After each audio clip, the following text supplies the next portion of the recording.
মানুষের মানুষ হওয়ার ক্ষেত্রে তিনটি বিষয় গুরুত্ব দাবি করে: হাত, মস্তিষ্ক এবং ভাষা। আজ হাত কর্মহীন, অসাড়, মস্তিষ্ক চেতনাহীন, অবশ, আর ভাষা ক্রমশ লোপাট হয়ে চলেছে। ভিন ভাষার অগ্রাসন। আইনস্টাইন যেখানে তার গবেষণাপত্র লিখেছেন স্বচ্ছন্দে মাতৃভাষায়, জার্মানিতে আমাদের ইংরেজি না ফুটলে চলবে না।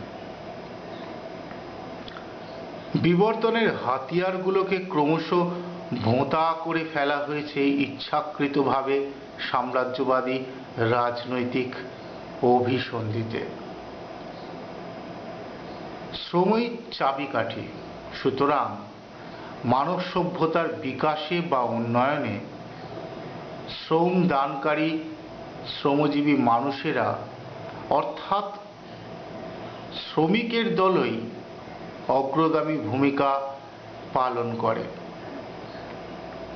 যাদের পরাধীন ও স্বাধীন ভারতে নির্দ্বিধায় নিয়ন্ত্রণ করে চলেছেন পরশ্রম আত্মসাৎকারী শ্রমবিমুখ শাসকেরা।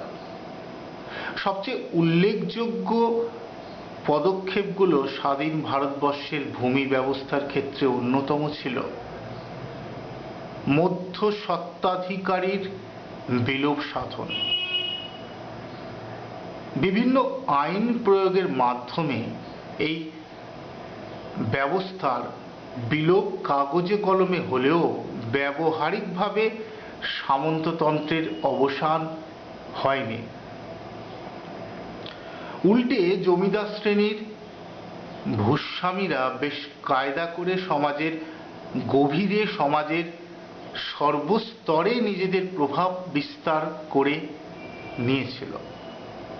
কংগ্রেসের অভ্যন্তরেই জমিদারি শ্রেণীর প্রভাব ছিল সুগভীর। স্বাধীন ভারতের রাজনৈতিক নেতৃত্বে একটা বড় অংশ জমিদার ভূস্বামীরা অংশগ্রহণ করে তাদের শ্রেণী স্বার্থ বজায় রেখে চলেছে।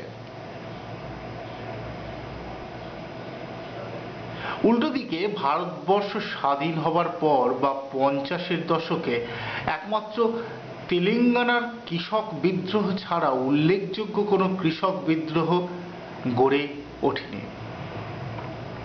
যাও বা গড়ে উঠেছে তা স্থানিক ভিত্তিতে এবং সেগুলোর প্রভাব দীর্ঘস্থায়ী হয়নি।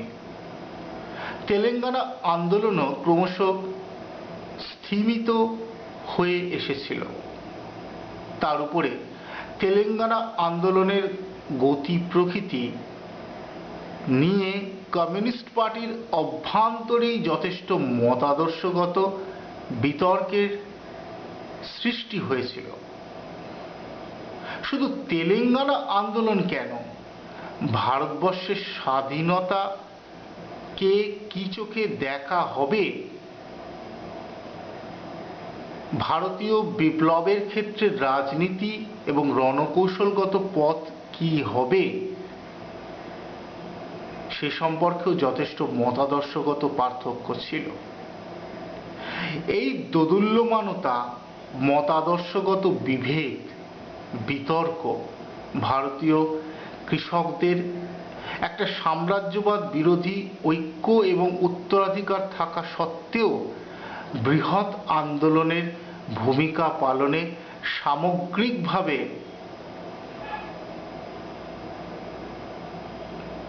সফল হতে দেয়নি। অন্যভাবে বলা যায়, তাদের হাত থেকে আন্দোলনের হাতিয়ার জন্মাতে পারেনি। তাই পরিবর্তনের ইতিহাস থমকে গিয়েছে।